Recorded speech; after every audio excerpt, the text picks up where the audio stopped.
Next roundabout, take the third exit to your right, please, towards Lower Darwin.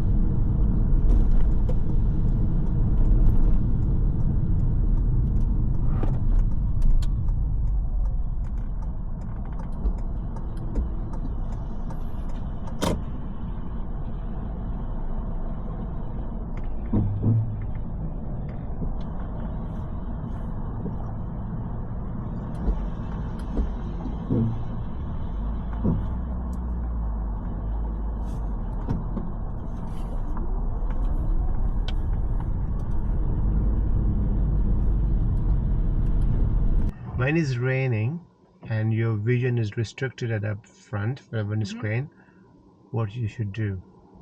Put my windscreen wipers on. Yeah, I think I remembered that quite late. I did put them on eventually, but not You for a very long did, time. but yeah, did your view get restricted? maybe. Yeah. So going back to your discussion, you said, I don't know who's coming from the right. What if you had your wipers on? Would that make some small difference for your view? If I was out, maybe like here, do you mean? Yes. Yeah, a little bit there. It would have helped you, isn't Yeah. it? Okay, also what about the examiner?